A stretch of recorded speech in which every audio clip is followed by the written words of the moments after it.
तज्जयति परम ज्योति समं समस्तैरनंत पर्यायै दर्पण तल इव सकला प्रतिफलति पदार्थ मालिका यत्र परमागमस्य जीवं निषिद्ध जात्यन्ध सिन्दुर्विधानम् सकल नय विलसितानां विरोध मथनं नमाम्यनेकान्तम् विरोध मथनं नमाम्यनेकान्तम्।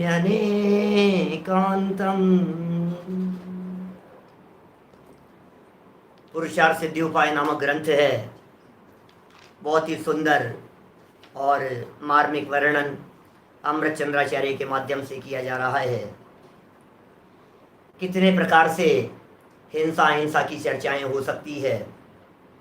कल हमने एक बहुत सुंदर प्रकरण यहाँ पढ़ा था जिसमें यह बतलाया था कि हे जीव, बाहर में हिंसा से निवृत्त होकर अपने आप को महान मत मानने लग जाना। दूसरी यह बात कही थी कि बाहर में हिंसा करते हुए भी उससे विरक्त होने का प्रयास करना, माने अंतर में भी पवित्रता की भावना भाना और बाहर में भी पवित्र होने की भावना भाना। अंतर और बाह्य दोनों से जब पवित्रता होती है, दोनों प्रकार से जब अहिंसा का पालन होता है, तो वह अहिंसा ही सच्ची अहिंसा कहलाती है। अकेले द्रव्य हिंसा से बचना ये सच्ची अहिंसा का पालन नहीं है, और द्रव्य हिंसा से बचकर भाव हिंसा से न बचना या फिर यह सोचना कि हमारे तो भाव शुद्ध हैं इसलिए सब शुद्ध है, तो वे भी गलत फहमी में हैं। इसलिए सदा काल सावधानी ही रखने योग्य है। और वो सावधानी कैसी होनी चाहिए, तो सावधानी के संदर्भ में कह दिया अंतरंग परिणामों की निर्मलता और बाह्य में पवित्र आचरण का होना। दोनों प्रकार से शुद्धता होना आवश्यक ही नहीं, अनिवार्य है, कंपलसरी है। अंदर में प्रमाद रूप न होवे और बाहर में प्रवृत्ति न होवे। तो बाहर में हिंसाधिक प्रवृत्ति से निवृत्ति और अंतर में परिणामों की विशुद्धि, ये दोनों प्रकार से जब अहिंसा का पालन होता है तब सच्ची अहिंसा कहलाती है। ये बात यहाँ कह रहे हैं आचार्य देव। ये बात कल हमने 50 नंबर के श्लोक में पढ़ ली थी। आज कुछ एक नया प्रकरण है, अलग हटके प्रकरण है, और यहाँ से प्रारंभ हो रहे हैं द्रव्य हिंसा और भाव हिंसा के सूत्र। सूत्र कह रहे हैं, सूत्र। सूत्र जानते हैं आप क्या होता है? सूत्र जब किसी बड़ी बात को किसी छोटे रूप में कम शब्दों में कह दिया जाए तो उसे कहते हैं सूत्र। बात बहुत बड़ी हो, बातों में बहुत गहराई हो, बातों में गंभीरता बहुत हो, लेकिन शब्द बहुत अल्प कह दिए गए हो। छोटे से शब्द, छोटा सा वाक्य, कम से कम शब्दों में ज्यादा से ज्यादा बात कह देना, यह कहलाता है सूत्र। हिसाब कोई सूत्र बता दो आप, जैसे गणित के फॉर्मूले होते हैं ना, मैथमेटिक्स के, बस उस तरह के फॉर्मूले हैं इन सूत्रों के माध्यम से बतलाए गए। इन सूत्रों की चर्चा हम यहाँ प्रारंभ कर रहे हैं। 90 नंबर पेज है, 51 नंबर के श्लोक की उत्थानिका है। देखिए 51 नंबर पेज की उत्थानिका है। पुराने पेजों पुस्तक में 59 नंबर पेज है। हमारी नई पुस्तक, ये जो नई वाली पुस्तकें हैं लोगों के घरों में पहुंच भी रही है, इन पुस्तकों में 90 नंबर पेज है। द्रव्य हिंसा और भाव हिंसा की अपेक्षा से भिन्न भिन्न प्रकार के भंग बताते हैं। भिन्न भिन्न प्रकार के भंग, द्रव्य हिंसा, भाव हिंसा। और बात क्या कह रहे हैं? द्रव्य हिंसा और भाव हिंसा के भंग माने अलग अलग तरह से 8 सूत्र बतलाए हैं यहाँ। ये कह रहे हैं उसके 8 सूत्र कहते हैं। प्रथम सूत्र प्रथम श्लोक में पहला सूत्र बतलाया जा रहा है। क्या है पहले नंबर का सूत्र, वो देखिए आप क्या कह रहे हैं। मूल श्लोक पढ़ता हूं। अविधायापि हि हिंसा हिंसा फल भाजनम भवत्येक कृत्वाप्यकरो हिंसा हिंसा फल भाजनम न स्यात्। अन्वयार्थ क्या कह रहे हैं? ही माने निश्चय से, एक है एक जीव, हिंसा अविधाय अपि, हिंसा न करते हुए भी। क्या कह रहे हैं भाई साहब? सूत्र है ये, ध्यान रखना। 8 सूत्र बतलाएंगे। 8 सूत्र यदि जिस व्यक्ति ने याद कर लिए उस व्यक्ति को समझ में आ जाएगा कि आखिर ये हिंसा और अहिंसा का मर्म क्या है। और जब 8 सूत्र याद करने हैं बेटा, क्या कह रहे हैं?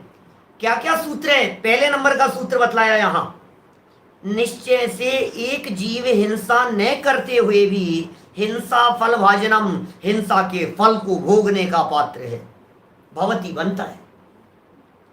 और अपर है दूसरा, हिंसा कृत्वापि, हिंसा करके भी हिंसा फल भाजनम, हिंसा के फल को भोगने का पात्र न स्यात्, नहीं होता। हिंसा करें फल नहीं भोगे, हिंसा नहीं करें और फल मिले, ये क्या सूत्र है? ये हिंसा हिंसा के संदर्भ में, द्रव्य हिंसा भाव हिंसा के संदर्भ में पहला सूत्र अमृत चंद्राचार्य के द्वारा दे दिया गया। भाई साहब उलट पुलट दिखेगा, जगत में किसी दूसरे धर्म दर्शन वालों को बोलो इस तरह की बात तो वो कहेगा पागलों जैसी बातें कर रहे हो यार। हिंसा की है और फल नहीं मिले, और हिंसा नहीं की है और फल मिले। हाँ, यही तो है जिन्नागम का मर्म, यही तो है जैन दर्शन की अद्भुत अहिंसा, यही तो है अहिंसा का मार्मिक व्याख्यान। क्या होती है अहिंसा? मारा मारा मारा, पाप नहीं लगेगा। नहीं मारा एक भी जीव को, क्या और पाप लग रहा है? कैसे पाप लग रहा है? ये बातें यहां कह रहे हैं। देखिए आप अन्वयार्थ में संस्कृत हटा करके फिर पढ़ता हूं एक बार, शब्द याद हो जाने चाहिए, पंक्तियां याद हो जानी चाहिए, मजा आएगा आपको पंक्तियां देखने पर। और जब इनके मर्म की चर्चा करेंगे अपन, कुछ एग्जाम्पल से चर्चा करेंगे, कुछ उदाहरण आपको देकर के बात करेंगे। देखिए, निश्चय से एक जीव हिंसा न करते हुए भी हिंसा के फल को भोगने का पात्र बनता है।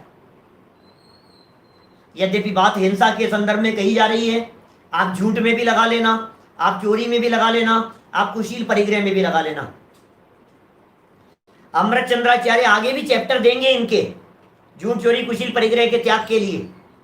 इस चैप्टर का नाम है अहिंसाणुव्रत, इसलिए अहिंसा की मुख्यता से अमृत चंद्राचार्य कहना चाहते हैं यहाँ अहिंसा की मुख्यता से मैंने बहुत सारा विस्तार कर दिया है, फिर सत्य में जब चर्चा करेंगे ऐसे ही फॉर्मूले लगा लेना। अचौरी में जब बात करेंगे चोरी के निषेध में ऐसे ही फॉर्मूले लगा लेना। एक व्यक्ति ने मन में हिंसा का भाव किया, मारा नहीं सामने वाले व्यक्ति को, बोलो मार नहीं पाया सामने वाले व्यक्ति को, तो हिंसा हुई कि नहीं हुई? जिनागम ये कह रहे हैं हिंसा हो गई है, हो चुकी है, उसका फल मिलेगा उसे। लोक ये कहता है इसने किसी को नहीं मारा। ये कैसा अंधा कानून है? जब मार नहीं रहा है तो पाप क्यों लग रहा है? बात समझ में आई क्या कह रहे हैं? यार मैंने जब किसी की हत्या ही नहीं की तो मुझे हत्या करने का पाप क्यों लगेगा? कि तूने हत्या की तो नहीं, लेकिन फल तो परिणामों का लगता है। क्या सौगानी जी साहब, फल तो परिणामों का लगता है भाई, परिणामों का फल लगेगा। जैसे परिणाम होंगे वैसा फल लगेगा। तू बाहर में एक भी जीव को नहीं मार पाया, लेकिन मारने मारने मारने का जो भाव चल रहा है, ये पहला सूत्र है। ये न करते हुए भी हिंसा के फल को भोगने का पात्र बनता है। और दूसरा,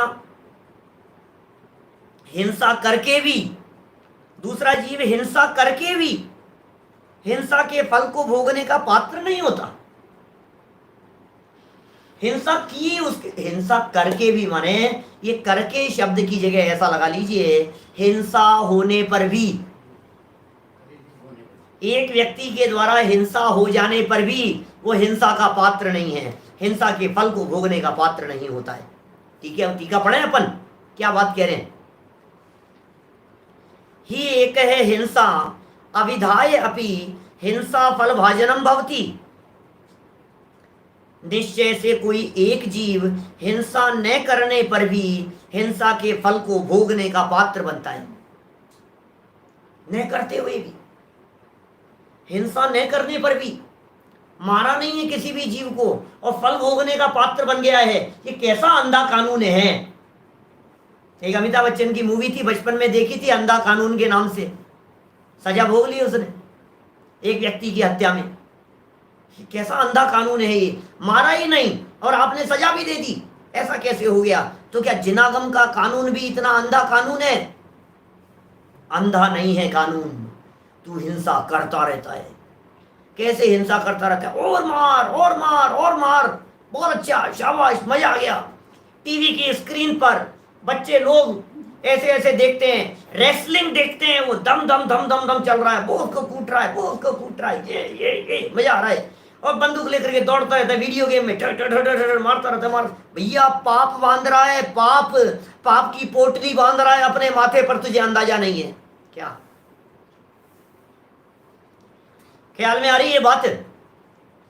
माने पाप की पोटली माथे पर बांध रहा है, खामखा में बैठा हुआ मनोरंजन के नाम पर टीवी की स्क्रीन पर सामने देखता देखता पाप बांध रहा है, पाप बांध रहा है, पाप बांध रहा है।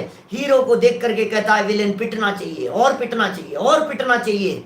ये ऐसा ऐसा है हिसाब किताब, क्या कहें बोलो। इसे कहते हैं आर्त ध्यान कर रहा है, रौद्र ध्यान कर रहा है। हिंसानंदी नाम का रौद्र ध्यान है। हिंसानंदी, हिंसा में आनंद आ रहा है, मजा आया, मजा आया। आपने देखा इस तरह का, एक भी व्यक्ति को मारे नहीं और मुर्गे लड़ाते हैं, हाथियों को लड़ाते हैं। ऐसे पहले तो जमाने में बहुत चला करता था, अभी भी होता है ऐसे हमारे पुष्कर वगैरह में और इस तरह के कई बार जब मेले भरते हैं ना इनके, तो उसमें ऊंटों को लड़ाते हैं, उनके युद्ध होते हैं आपस में और भीड़ इकट्ठी होती है, भैंसे लड़ रहे हैं आपस में, दोनों तरफ से भैंसों को छोड़ दिया गया और दोनों भैंस लड़ रहे हैं और चारों तरफ बाउंड्री बना करके पब्लिक बहुत ऐसा होता रहता है। क्या कर रहे हो आप? कितने लोगों को मारा तुमने, कितने जीवों की हिंसा की, लेकिन एक बार परिणाम करने पर अनेक बार पाप करने का पाप बांध रहा है। ये है स्थिति। वीडियो गेम वगैरह तो इस तरह के खतरनाक स्थितियां हैं, माने उनमें तो ये पबजी वबजी और ये जो सुनते हैं ना, पहले तो बहुत आता था न्यूज़पेपर वगैरह में, आत्महत्या कर लेता है व्यक्ति, मरने तक पहुंचा देते हैं उसको। कितने लोगों ने छत से कूद करके आत्महत्या कर ली उस गेम के चक्कर में। दिमाग उसी तरह का हो जाता है उनका। ये सब हिंसा के संदर्भ में कह रहे हैं। पहला सूत्र याद करना, हिंसा न करने पर भी हिंसा के फल को भोगने का पात्र बनता है। ये हो गई टीका, भावार्थ पढ़ रहा हूं इसका, ध्यान दीजिएगा। किसी जीव ने बाह्य हिंसा तो नहीं की है, क्या क्या लिख रहे हैं, बाहर में हिंसा तो नहीं की है, परंतु प्रमाद भाव रूप से परिणमन किया है। अब क्या होगा? फल तो परिणाम होगा लगता है, कर्म तो बंध गए आपके, भावों के हिसाब से कर्म बंध गए। अब अंदर में जब कर्म बंध गए हैं तो कह रहे हैं जो कर्म बंधा है वो कर्म फल देगा कि नहीं देगा, उस कर्म का उदय आएगा कि नहीं आएगा। जब उस कर्म का उदय आएगा तब क्या होगा बताओ? जब उस कर्म का उदय आएगा तो फिर फल को भोगना पड़ेगा ना, और कौन भोगेगा? कर्म मेरे बंधा है तो फल भी मुझे ही भोगना पड़ेगा। इसलिए कह रहे हैं यहाँ, इस कारण वह जीव उदय काल में हिंसा के फल को भोगता है। मारा नहीं था, भाव किए थे। तंदुल मच्छ महामच्छ की घटना प्रसंग स्वयंभू रमण समुद्र का भाव पावड़ में लिखा, अष्ट पावड़ में कुंद कुंदाचार्य देव ने। भाव पावड़ में कुंद कुंदाचार्य देव कह रहे हैं कि देखो भाव विशुद्ध हो और भाव अशुद्ध हो। भाव बिगाड़ लिए उसने बैठे बैठे वहां, एक मछली नहीं खा रहा है, एक मछली नहीं खा रहा है, मछली खाने की उसमें योग्यता नहीं है इतनी, और वो पाप बांध रहा है मर के 7वें नरक में चला जाए, ऐसा पाप बांध रहा है। आपको मालूम है, अभी ये आगे अगले वाले श्लोक में और आएगी इस तरह की चर्चाएं। कम पाप हो और ज्यादा फल, ज्यादा पाप हो और कम फल, ये दूसरा सूत्र है। अभी पहले पहला सूत्र पढ़ लेते हैं, फिर उस बात को और समझाऊंगा। अरे इतने उछल रहे हैं प्रसंग मेरे दिमाग में, क्या बताऊं आपको। हिंसा के फल को भोगता है। अब अपर है, दूसरे की बात कर रहे हैं। अपर है हिंसा कृत्वापि हिंसा फल भाजनम न स्यात्। दूसरा कोई जीव हिंसा करके भी हिंसा के फल को भोगने का पात्र नहीं होता। यद्यपि इस तरह की बातें आपको पीछे भी कई बतलाई जा चुकी है। इंटेंशन नहीं था उसका, मारने का भाव नहीं था, फल नहीं मिलता है उसे, बाइज्जत भरी कर दिया जाता है उसे, ऐसा होता है। कानून इस तरह की बात करता है, सजा नहीं मिलेगी इसको, फल नहीं मिलेगा इस व्यक्ति को। समझ में आ रही है बात, क्यों नहीं मिल रहा है हत्या कर देने के बावजूद भी, कि नहीं नहीं उसने जानबूझ करके नहीं की, डिफेंस में गोली चली थी, बचाव में हो गया था ऐसा। ख्याल में आ गई बात? देखिए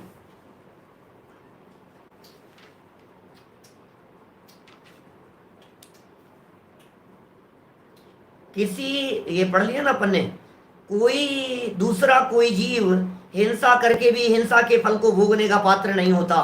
किसी जीव ने, नीचे देखिए, किसी जीव ने शरीर संबंध से बाह्य हिंसा तो उत्पन्न की है, शरीर संबंध से हो गई है भाई साहब, बाह्य हिंसा तो उत्पन्न हो गई है। अभी गृहस्थ व्यक्ति है, मैं कहता हूं सम्यक दृष्टि जीव है, चौथे गुणस्थानवर्ती जीव है। बनारसी दास जी ने लिखा, चेतन अचेतन की हिंसा सोने बंधे जीव, हिंसा से जीव का बंधन नहीं हो रहा है। मुनिराज है, पंचम गुणस्थानवर्ती जीव है, व्यापार आदि करता है। चौथे गुणस्थानवर्ती जीव है, विषय कषाय आदि के अंदर भी प्रवर्तन करता है। चौथे गुणस्थानवर्ती सम्यक दृष्टि जीव खेती कर सकता है, खेती भाई साहब, चौथे गुणस्थानवर्ती जीव विरक्त नहीं हुआ है अभी खेती से। चतुर्थ गुणस्थानवर्ती जीव के खेती का निषेध नहीं है। मुझे मालूम है, मेरा ये वाक्य सुनते ही कई लोगों को ऐसे लग रहा होगा, अरे पंडित जी क्या बात कर रहे हो, खेती कर सकता, खेती में तो बहुत हिंसा होती है? युद्ध कर सकता है, यहाँ खेती की क्या बात कर रहे हो आप? 6-6 महीने तक युद्ध क्षेत्र में जाकर के लड़ाई लड़ते रहे चौथे गुणस्थानवर्ती, हो जाता है ऐसा भी। नहीं नहीं जच नहीं रही है पंडित जी, आप खेती का उपदेश कैसे कर सकते हो? पंचम गुणस्थानवर्ती नहीं कर सकता है। देय न सो उपदेश होए अग वनज कृषि ते। पंचम गुणस्थानवर्ती है, 12 प्रकार के व्रतों का धारी हो गया है वो। दूसरी प्रतिमाधारी जो पंचम गुणस्थानवर्ती है, दूसरी प्रतिमाधारी जिसने व्रत प्रतिमा ले ली है, व्रत प्रतिमा में 12 व्रतों का अंगीकार होता है, और 12 व्रत जिसके जीवन में आ गए हैं, वो फिर अनर्थ दंड का त्यागी हो जाने के कारण हिंसा आदि का उपदेश भी नहीं दे सकता। लेकिन बात तो चौथे गुणस्थानवर्ती की कर रहा हूं। आपको यदि हजम नहीं हो रही हो तो स्पष्ट तर्क देता हूं आपको, हमारे ऋषभ देव राजा। शायद सम्यक दृष्टि तीर्थंकर कर्म प्रकृति सत्ता में पड़ी है, बोलो। तीर्थंकर कर्म प्रकृति सत्ता में पड़ी है, तीर्थंकर बनने वाले हैं, चतुर्थ गुणस्थानवर्ती हैं, क्षायिक सम्यक दृष्टि है, राजा ऋषभ देव, और उपदेश दे रहे हैं हंसी मसी कृषि विद्या शिल्प वाणिज्य व्यापार का उपदेश दे रहे हैं क्या नहीं? बोलो, व्यापार का उपदेश दे रहे हैं, खेती का भी उपदेश दे रहे हैं। हिंसा का पाप कितना लग रहा होगा? नहीं लग रहा है, बात खत्म। हिंसा होते हुए भी नहीं लग रहा है, खेती करे तो भी नहीं लगे। उस भूमिका में जो लगेगा वो अलग तरह के परिणामों से लगेगा, क्योंकि उद्देश्य वहां मारने का नहीं है। डॉक्टर की बात कही थी मैंने, कितने उदाहरण दिए थे आपको। डॉक्टर की बात कही, न्यायाधीश की बात कही, और जल्लाद जो सजा देता है उसकी बात कही, डिफेंस में मारने वाले कोई महिला के द्वारा किसी की हत्या कर दी जाए उसकी बात कही। ये तो लौकिक कानून भी है इस तरह का। सोई बात तो यहाँ कह रहे हैं आचार्य देव। और मुनिराजों के संदर्भ में बात हुई थी पीछे, मुनिराज चल रहे हैं, पैरों के नीचे आकर के जीव मर गया, तो भी हिंसा नहीं लग रही है, उन्हें दोष नहीं लग रहा है। ठीक है ना?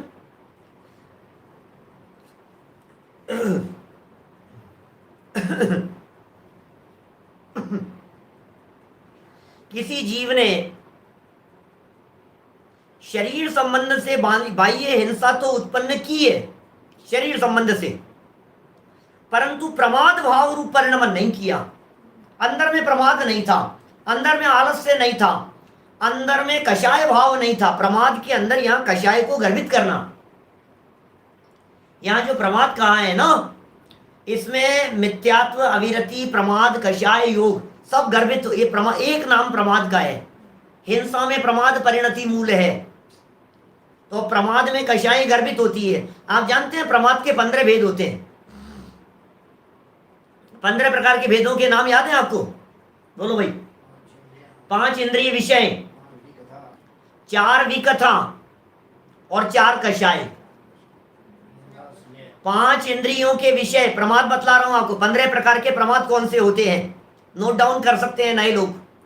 5 प्रकार के इंद्रियों के विषयों में यदि प्रवृत्ति है तो वो प्रमाद है। स्पर्शन, रसना, घ्राण, चक्षु, कर्ण इंद्रियों के भोगों को भोग रहा है, प्रमादी है। 4 विकथा, क्या विकथाओं के अंदर लगा हुआ है, 4 प्रकार की विकथाओं में लगा हुआ है। स्त्री कथा, राज कथा, भोजन कथा, चोर कथा, इन कथाओं में लगा हुआ है, व्यर्थ की कथाओं में। तो बोले ये जो कथाएं हैं ये भी विकथा है। टीवी की स्क्रीन के सामने बैठ करके जो आप कथाएं देखते हैं वो सब विकथा है। न्यूज़पेपर में जो कथाएं पढ़ते हैं सब विकथा है। इधर उधर लोगों के चक्कर में जो आप इधर उधर की बातें करते हैं सब विकथाएं हैं। उनकी कन्या के बारे में, उसकी स्त्री के बारे में सब विकथाएं हैं। तो 5 इंद्रिय विषय, 4 विकथा, 9 हो गए, और 4 कषाय। कषाय भी प्रमाद का ही भेद है। क्रोध, मान, माया, लोभ, कषायों में प्रवर्तन को भी प्रमाद कहते हैं। 13 हो गए। एक है निद्रा, नींद को भी प्रमाद कहते हैं, और एक है स्नेह, प्रणय कहते हैं कि पर के साथ में जो स्नेह है, प्रेम है, उसका नाम भी हिंसा है। तो ख्याल में आ गई बात आपको? 15 प्रकार से प्रमाद जिसके जीवन में छूट गया वो जीव हो गया अप्रमादी, और प्रमाद रूप परिणमन नहीं किया वह जीव हिंसा के फल का भोक्ता नहीं होता। कषाय नहीं, जीव मर गया हो भले ही। अरे देखिए आप, सावधानी पूर्वक, यत्नाचार पूर्वक कपड़े धो रहा है, धोएगा कि नहीं? यत्नाचार और सावधानी पूर्वक समझ लीजिए आप भोजन बना रहे हैं, बर्तन धुल रहे हैं, यत्नाचार पूर्वक, सावधानी पूर्वक, ध्यान रखते हुए, और फिर भी उसके अंदर जीव आकर के मर गए। मैं कहता हूं किचन में काम कर रहा है, क्या कोई व्यक्ति किचन में काम कर रहा है, अब किचन में काम करते करते किचन में चींटी आ गई बहुत सारी, बोलो शोधन करेगा कि नहीं करेगा उसका? और शोधन करने में हिंसा होगी कि नहीं होगी? एक तो भाव ऐसा हो, अरे यार मरेगी तो मरेगी, मैं क्या करूं, मार देवे उनको। एक तो ऐसा उनको धूप में ले जा देवे, धूप में ले जा करके पटक देवे, मरेगी, निकाल रहा है, कर रहा है, ऐसा कर रहा है, पानी में बहाने की बात कर रहा है, वो तो महापापी है। अब जो प्रमादी नहीं है, अप्रमादी होते हुए प्रवर्तन कर रहा है, फिर जो हिंसा हो रही है, ये कह रहे हैं अतः वह जीव हिंसा के फल का भोक्ता नहीं होता। क्या समझ में आ रही है क्या बात? 90 नंबर पेज पर आगे बढ़ते हैं। द्रव्य हिंसा और भाव हिंसा का दूसरा सूत्र। पहला सूत्र याद हो गया क्या? सूत्र याद करते जाइए, सूत्र याद करते जाइएगा। 8 सूत्र हैं टोटल। सूत्र नंबर 1 क्या है? क्या है सूत्र नंबर 1? हिंसा नहीं करने पर भी हिंसा का फल मिलेगा, और हिंसा करने पर भी हिंसा का फल नहीं मिलेगा। सूत्र नंबर 1 बराबर। अब दूसरा सूत्र कह रहे हैं, एकस्याल्पा हिंसा ददाति काले फलमनल्पम् अन्यस्य महाहिंसा स्वल्प फला भवति परिपाके। वाह, क्या कह रहे? परिपाके, परिपाक मल में का मतलब क्या है? पक जाने पर। परिपाक कहते हैं उदय काल आ जाने पर। परिपाक कहते हैं फल भोगने का समय आ जाने पर। जब फल भोगने का समय आएगा तो क्या कह रहे हैं? एकस्य, एक जीव को तो अल्पा हिंसा, थोड़ी हिंसा, काले, उदय काल में, अनल्पम फलम ददाती, बहुत फल को देती है, और अन्यस्य महाहिंसा, दूसरे को महाहिंसा भी परिपाके माने उदय काल में स्वल्प फला, अत्यंत थोड़ा फल देने वाली भवती होती है। क्या कह रहे हैं? इतना सा पाप किया, इतना बड़ा फल मिल गया, क्या कर रहे हो आप? इतनी सी तो गलती थी मेरी और इतनी बड़ी सजा कि हाँ भाई साहब, इतनी बड़ी गलती और इतनी सी सजा, यही तो है चक्कर। क्या ख्याल में आ रही है? लक्ष्मी चंद जी साहब हमारे सीकर वाले कितनी सरल बात कह रहे हैं। इतनी हिंसा की महाहिंसा, फल इतना सा मिलेगा। बोलो, उल्टा कर दो इसको,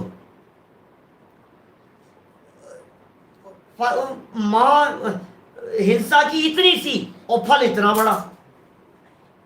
हिंसा इतनी, फल ज्यादा, हिंसा ज्यादा, फल कम। ये बड़ा गजब है ऐसा। बोलो सुनो, क्या ऐसा हो सकता है? कोई राजा एक ककड़ी के चोरी करने वाले को फांसी की सजा सुना देवे, ऐसा संभव है? हो सकता है क्या ऐसा? ऐसा भी कोई होता है क्या भाई साहब? ककड़ी की चोरी करने वाले को, ककड़ी के चोर को कटार, कहावत चलती है ना इस तरह की, ऐसा कैसे संभव है? नहीं नहीं नहीं, इतना बड़ा तो नहीं है ऐसा। कोई क्या क्या चल रहा है, कोई ऊट-पटांग बात चल रही है, ऐसा थोड़ी ना होता है। नहीं होगा, ऐसा नहीं होगा, नहीं हो सकता है ऐसा। हो सकता है भाई साहब, एक राजा ने एक ककड़ी के चोरी करने वाले को फांसी की सजा सुना दी और उस राजा ने एक बहुत बड़ा डाका डाल देने वाले को 3 साल के लिए जेल की सजा सुनाई। आप कहोगे यार अन्याय करता है। बोलो, क्या कहा अर्जुन मैंने? कौन? जिसने बड़ा डाका डाल दिया उस व्यक्ति को तो 3 साल की सजा, चोरी करी, और एक व्यक्ति ने ककड़ी चुराई, उस व्यक्ति को फांसी की सजा। आपको कहेगा अन्याय लगता है, लेकिन हम कहेंगे अन्याय नहीं है, फल तो परिणामों के हिसाब से लगता है। और परिणाम क्या थे भाई साहब? राजा के घर में से जाकर के चोरी करे, राजमहल में जाकर के ककड़ी की चोरी कर करके ले आए तो पता लगेगा इसको फांसी की सजा सुना दी।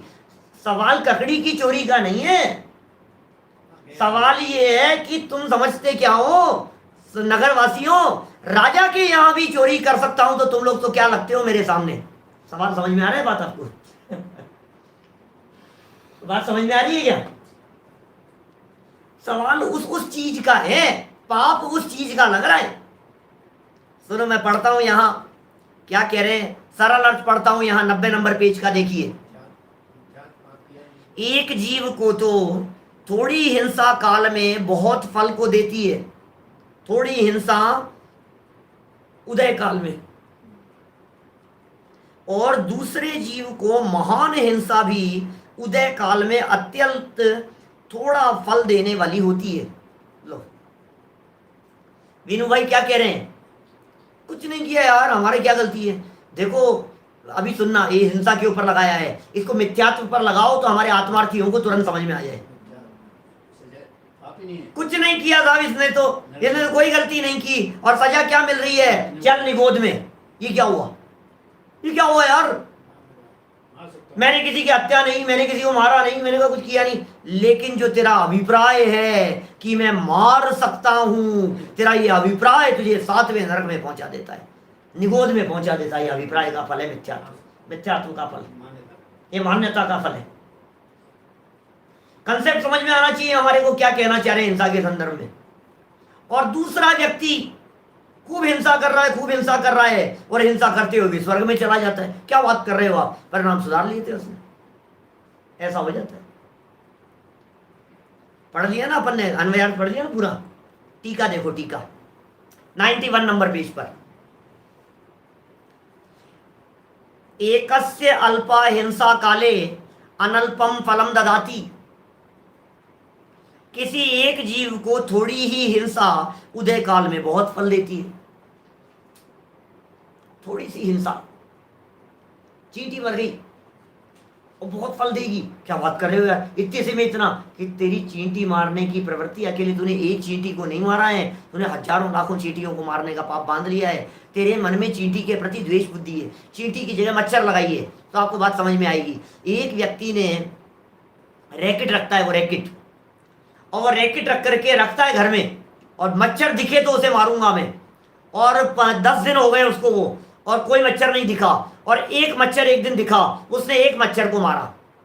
उसने एक मच्छर को मारा, और वहां एक मच्छर को मार देने पर उसने ऐसा पाप बांध लिया कि, क्यों ज्यादा पाप बांधा, क्योंकि सवाल एक मच्छर का नहीं है, सवाल उसकी प्रवृत्ति का है। वो एक भी मच्छर को बर्दाश्त नहीं करना चाहता, इसका फल है। आपको मालूम है, हमारे अभिनंदन जी भाई साहब एक उदाहरण देते हैं राजा के संदर्भ में। राजा श्रेणिक, यशोधर मुनिराज, उनकी हिंसा की थी क्या? उसने मारा था क्या मुनिराज को? एक मुनिराज मालूम आपको, गले में मरा हुआ सर्प डाला था, और इतना सा एक मुनिराज के, कोई 100 200 500 1000 मुनिराजों के ऊपर कुछ नहीं किया उसने, एक मुनिराज के गले में मरा हुआ सर्प डाला और 7वें नरक की आयु बांध ली, एक मुनिराज के। और एक प्रसंग आता है, राजा वसु अलग मैटर है, एक प्रसंग आता है राजा दंडक का, मालूम है आपको?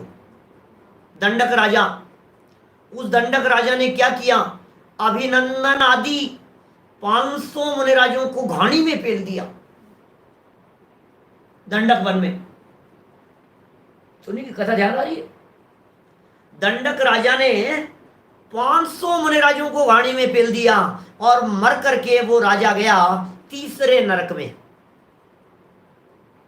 मेरा प्रश्न है, ध्यान से सुनना, ये प्रसंग में सुना रहा हूं आपको, प्रसंग में आपको घटना सुना रहा हूं। 500 मुनिराजों की हत्या कर दी, घानी में पेल दिया, मर करके तीसरे नरक में गया, और एक भी मुनिराज को मारा नहीं, और यशोधर मुनिराज के गले में मात्र मरा हुआ, वो भी जिंदा नहीं, सर्प को मार करके गले में डाला, वो व्यक्ति ने 7वें नरक की आयु का बंधन कर लिया।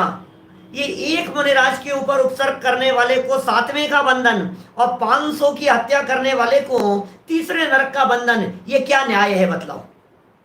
ये समझा रहे हैं। पाप किसका ज्यादा है बताओ?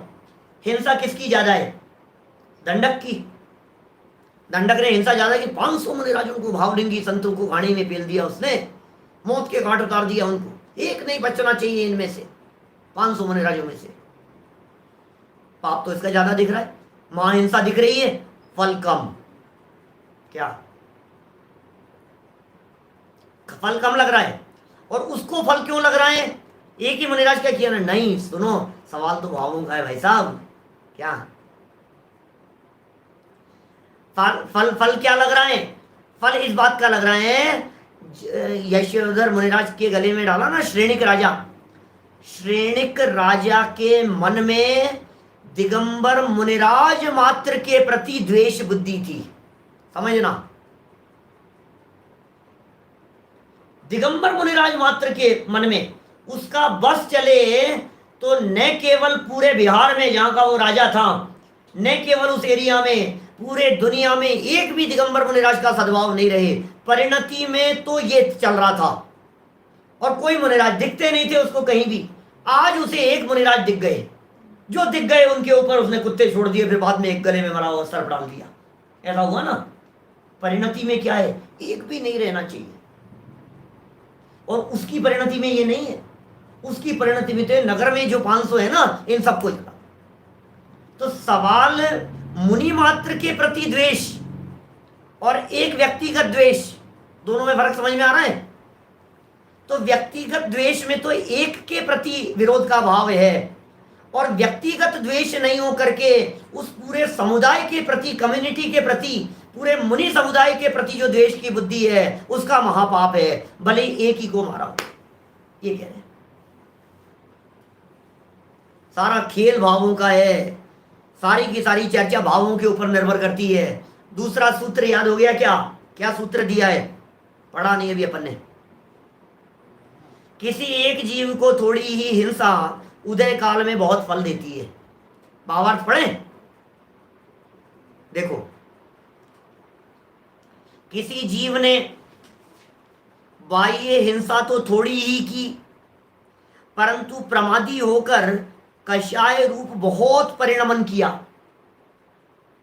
बाहर में तो थोड़ी हिंसा की, अंदर में कषायों की अग्नि में जलता रहा, बहुत परिणमन किया। इसलिए उदय काल में हिंसा का फल बहुत पाता है। मैं आपसे पूछना चाहता हूं, अपने दिल पर हाथ रख करके सोचना, किसी को भी नहीं मारते, लेकिन रोजाना मन में क्या चलता रहता है? मार दो इसको, मर जाए ये तो। जब कभी भी गुस्सा तेज आता है, सुहाता नहीं है, बर्दाश्त नहीं होता है, क्या चल रहा है भाई, क्या चल रहा है, बता तो सही, चल क्या रहा है तेरे दिलो दिमाग में?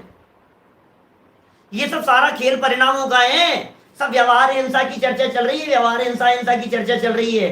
परिणामों की अपेक्षा से बात हो, चाहे द्रव्य हिंसा की अपेक्षा से बात हो, आत्म परिणामों की हिंसा तो बराबर बनी हुई है।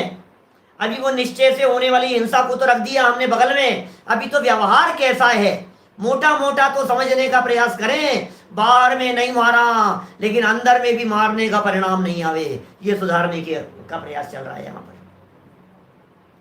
कोशिश ये चल रही है, अंदर में भी भाव हमारे निरंतर सुधरे हुए रहने चाहिए। देखिए, किसी जीव ने बाह्य हिंसा तो थोड़ी ही की, परंतु प्रमादी होकर कषाय रूप बहुत परिणमन किया, इसलिए उदय काल में हिंसा का फल बहुत पाता है। 7वें नरक में वो तो भाई साहब राजा श्रेणिक ने परिणाम संभाल लिए थे। क्या परिणाम संभाल लिए थे उन्होंने? तीर्थंकर कर्म प्रकृति बांध ली बाद में, वो पहले नरक में आ गए, अपकर्षण कर लिया उन्होंने, नहीं तो 7वें नरक में बैठे बैठे डंडे खा रहे होते। अभी पहले में खा रहे हैं, थोड़े कम पड़ रहे होंगे। 7वें नरक की महावेदना से तो पहले में आ गए, कम हो गया, वो आयु भी कम हो गई है। अब दूसरे की, अन्यस्य महाहिंसा परिपाके स्वल्प फला भवती, अन्य किसी जीव को बड़ी हिंसा उदय काल में थोड़े फल को देने वाली होती है। हिंसा बड़ी, हिंसा बहुत बड़ी, और उदय काल में फल थोड़ा सा। दंडक राजा की पता है आपको कहानी क्या थी? जिस राजा की मैंने भी कहानी सुनाई आपको, इसकी जो पत्नी थी ना वो अन्य मतावलंबी थी, और ये तो जैन था दंडक राजा, तो ये तो मुनिराजों का सम्मान करता था भावपूर्वक। अब लेकिन वो पत्नी बहुत विरोधी थी, पत्नी को सुहाता नहीं था ये दिगंबर मुनिराज और ये साधु कुछ भी। तो नगर में मुनिराज थे बहुत सारे, 500 मुनिराज थे नगर में। इसने क्या किया, पूर्व प्लानिंग करके, प्लानिंग इस तरह की किसी एक व्यक्ति को पैसे वैसे खिला करके मंत्रियों के सहयोग से अपने महल में एक व्यक्ति को, किसी आदमी को नंगा करके बुला लिया, और नंगा होकर के वो आया व्यक्ति, वो तो पागल था, पागलों जैसा बेवकूफ, और ये जो राजा को बुला लिया उसने। अभी कहा देखो तुम्हारे मुनिराज ने क्या किया। राजा भी बहकावे में आ गया, होश नहीं रहा उसको कुछ भी, और ये कैसे भ्रष्ट लोग हैं, ये क्या कर रहे हैं, ये गलत हो गया है, यहाँ तो इन लोगों की तो पूरी टीम ही खराब है। और फिर वो रानी के बहकावे में आकर के सब मुनिराजों के ऊपर उसने उत्सर्ग कर दिया। समझ में आ रही है बात? ऐसी स्थिति है, 500 मुनिराजों को उतार दिया, पता है। लेकिन फिर बाद में उसे पश्चाताप भी हुआ। पहले तो वो मर करके चला गया वहां, कौन सी जगह पे, तीसरे नरक में। फिर तीसरे नरक से निकल करके वो बना जटायु पक्षी। और राम लक्ष्मण सीता जब दंडक वन से होकर के गुजर रहे थे, तो उन्होंने 2 चारण रिद्धिधारी मुनिराजों को आहार दिया। राम लक्ष्मण सीता ने जंगल में, मुनिराज विचरते हुए आ रहे हैं, मुनिराजों को आहार दिया। मुनिराजों को आहार दे रहे थे वो, ऐसे में ही अचानक एक पक्षी, मांसाहारी पक्षी होता है जटायु, वो ऊपर से गिरा क्या कहें, मुनिराजों के चरणों में आकर के गिरा, और मानो उसे पश्चाताप का भाव हो रहा हो। उसकी आंखों से आंसू बह रहे थे। सीता को तो बड़ा ऐसा खेद हुआ, ये क्या हो रहा है। उसकी आंखों से आंसू बह रहे थे, और आंखों से आंसू, जहां जहां आंसू टच हो रहे थे उसका शरीर गोल्ड का होता जा रहा था। बोलो आप। सीता ने पूछा मुनिराज से, तो फिर मुनिराज ने ये पूरी कथा सुनाई। ये दंडक नाम का राजा हुआ करता था यहाँ, यहीं की घटना है बहुत पुरानी, और उसने ऐसे 500 मुनिराजों को गाड़ी में पेला था। फिर वो नरक में चला गया, तीसरे नरक में। तीसरे नरक से निकल करके अभी ये पशु हुआ है, ये पक्षी, अभी इसे पश्चाताप हुआ है। बाद में उसने फिर सम्यक दर्शन लिया जटायु पक्षी ने। बोलो। श्रावक हो गया, वो सम्यक दर्शन की प्राप्ति की उसने, सम्यक दृष्टि हो गया वो। ऐसे परिणामों का खेल और विचित्रताएं बदलती रहती है इस तरह की स्थितियां। तो भाई अपने भावों को संभालने के लिए ये सारे प्रकरण चल रहे हैं। क्या कहा? अन्यस्य महाहिंसा परिपाके स्वल्प फला भवति। अन्य किसी जीव को बड़ी हिंसा उदय काल में थोड़े फल को देने वाली होती है। हिंसा बड़ी थी, फल मिलेगा थोड़ा। सब भावों पर किसी जीव ने कषाय वश बाह्य हिंसा तो बहुत की, परंतु उस क्रिया में उदासीन रहा। क्रिया तो बहुत हो रही है, उदासीन भाव से हो रही है, क्या कहेंगे, विरक्त होकर के कर रहा है। अब ये हो रही है, ठीक है, खड़ा है वहां, साथ में चल रहा है। आप देखो युद्ध क्षेत्रों में कितनी कितनी हिंसा कर देने वाले लोग उसी भाव से मोक्ष चले जाते। युद्ध क्षेत्र में राम रावण की सेना के बीच में युद्ध हुआ, आपको सारे पात्र ऐसे मिलेंगे जो मोक्ष जाने वाले दिखेंगे रावण को छोड़ करके। विभीषण मोक्ष चले गए, इंद्रजीत मोक्ष चले गए, कुंभकर्ण मोक्ष चले गए। ये क्या हो रहा है भाई साहब? ये रावण की सेना वाले लोग युद्ध क्षेत्र में से विरक्ति होकर के, वैराग्य होकर के दीक्षा लेते चले गए। कोई मरे नहीं, कोई भी जैन दर्शन के हिसाब से मरण नहीं हुआ किसी का भी, मोक्ष गए मोक्ष। ये क्या चक्कर है? और ये जो मार रहे हैं राम लक्ष्मण आदिक, रामचंद्र जी उसी भाव से मोक्ष चले गए। ये क्या स्थिति है? तो हिंसा तो इतनी दिखाई दे रही है, मारो मारो मारो, 6 महीने तक मानो हिंसा हिंसा हिंसा चल रही है। और हमने हमारे जीवन में एक आदमी की हत्या नहीं करी यार। रामचंद्र जी ने हजारों लाखों लोगों को मारा, हजारों लोगों को तो हत्या की थी ना रामचंद्र जी ने, और उसके बावजूद में मर करके चले गए। राजा मधु है, हाथी पर बैठे बैठे दीक्षा ले ली राजा मधु ने। बोलो, वैराग्य भाव जागृत हो गया। और महाराजा सत्येंद्र है, जानते हैं आप, जीवनधर स्वामी के पिता महाराजा सत्येंद्र। महाराजा सत्येंद्र युद्ध कर रहे थे, काष्टांगार सेनापति था, उसने हड़प लिया, सेना भेज दी और युद्ध होने लग गया आपस में। युद्ध के बीच में विरक्ति भाव और वैराग्य भाव हो गया और सब छोड़ छाड़ करके दीक्षा ले ली और संलेखना समाधि मरण करके स्वर्ग में चले गए। बोलो, ऐसा होता है। अल्प फल देने वाली, बहुत लोगों को मारा हो उसके बावजूद भी फर्क नहीं पड़ता है। क्षत्रिय धर्म है तो मरना मारना, तो इसमें कुछ बात नहीं पड़ती, लेकिन परिणाम उदासीन रहते हैं उनके। परिणामों का खेल है। किसी के कारणवश बाह्य हिंसा तो बहुत की, क्षत्रियों की बात लगाना यहां, परंतु उस क्रिया में उदासीन रहा। सच में उदासीन, ऐसे रहो घर में रहते हुए भी जैसे उदासीन भाव से रह रहे हो, तो कषाय थोड़ी की। इसलिए उदय काल में हिंसा का फल भी थोड़ा ही प्राप्त करता है, कम फल की प्राप्ति होगी। इसलिए बंधुओं, जीवन में कोई भी कार्य कर रहे हो, आपके माध्यम से घर गृहस्थी के कार्यों में उदासीनता बरतनी चाहिए, उदासीन वृत्ति होनी चाहिए हमारी। घर में, गृहस्थी में, परिवार में, व्यापार में, हमें मालूम है आप छोड़ नहीं देंगे, हमारे कहने से भी नहीं छोड़ेंगे और नहीं कहने से तो छोड़ेंगे ही नहीं, बात ही नहीं है कुछ। वो तो सवाल छोड़ने नहीं छोड़ने का नहीं चल रहा है यहाँ पर। सवाल ये चल रहा है, आप घर गृहस्थी में रहते हुए आपका उन क्रियाओं और प्रवृत्तियों के साथ में अटैचमेंट कितना ज्यादा है। अटैचमेंट ज्यादा है, महाफल मिलने वाला है, डिटैचमेंट है, फल कम मिलने वाला है। बस ऐसा है। जिसका फल अटैचमेंट का है, क्रिया का नहीं है, इसलिए क्रिया को नगण्य कहकर के पुकारा गया है। ये जितने सूत्र बतला रहे हैं, इन सूत्रों में मुख्य रीति से यही बात निकल करके आएगी, प्रमत्त योगात परिणाम विशुद्ध ये बातें निकल करके आएगी इसमें। भावों की विशुद्धि, भावों का फल लग रहा है, सारा खेल भावों का है। पूरा का पूरा आचार्य कुंद स्वामी द्वारा लिखा गया जो भाव पाहुड़ है, अष्ट पाहुड़ में, उस भाव पाहुड़ को निकाल करके देखो आप, आपको 20 उदाहरण इस तरह के मिल जाएंगे। जैसे शिवभूति मुनिराज का दिया, बाहुबली मुनिराज का उदाहरण दिया, इनका दिया, महामच्छ का दिया है, जो तेंदुल मच्छ वगैरह की घटनाएं, ऐसी बहुत सारी घटनाएं भाव पाहुड़ के अंदर लाइन लगा करके कुंद स्वामी ने दी है। और कुल मिलाकर के यही कहना चाहते हैं कि भाई परिणामों को संभालो। तो मैं समझता हूँ ये 2 सूत्र आप लोगों को याद हो गए होंगे। दोनों सूत्रों को पक्का कीजिए। कल बढ़ेंगे अपन और आगे तीसरे सूत्र की तरफ और चौथे सूत्र की तरफ। कोशिश करेंगे कितना चलेगा देखते हैं। तीसरे चौथे सूत्र की चर्चा कल आगामी चर्चा में होगी। कुल 8 सूत्र बतलाएंगे और ऐसी ऐसी बातें बतलाएंगे। कल तो इस प्रकार की बातें आने वाली हैं, बहुत लोगों ने मिलकर के किया, फल इसने मिला, इनने किया और उनको मिला, क्या है भाई साहब ये चक्कर। ये सब चर्चाएं अपेक्षित विस्तार से होने वाली है। अभी की चर्चा को यहीं मैं विराम देता हूँ। हम सभी अपने परिणामों की विशुद्धि पूर्वक अपने जीवन को निर्मल करने का प्रयास करें, इसी भावना से ओम नमः शिवाय। वो छोटी सी सूचना शिविर के संदर्भ में आपको दे रहा था। प्रातःकालीन जो व्याख्यान चलते हैं अपने 9:20 पर, 19 तारीख से लेकर 28 तारीख तक जयपुर में टोडरमल स्मारक भवन जो सावन मास में जो शिविर लगा करता था, वही शिविर इस वर्ष इस लॉकडाउन और कोरोना की परिस्थितियों की वजह से ऑनलाइन लगाया जा रहा है। 19 तारीख से 28 तारीख तक शिविर का आयोजन है।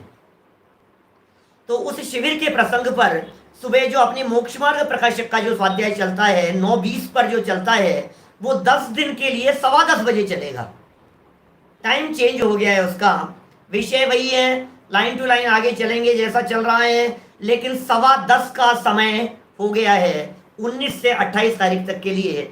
और भी बहुत सारे विशेष कार्यक्रम होंगे। मैं एक आध दिन में कल परसों तक आपको जैसे ही पूरा प्रोग्राम बनता है आप लोगों को बतला दूंगा। सभी कार्यक्रमों का आप लाभ लेते रहें। जय जिनेन्द्र।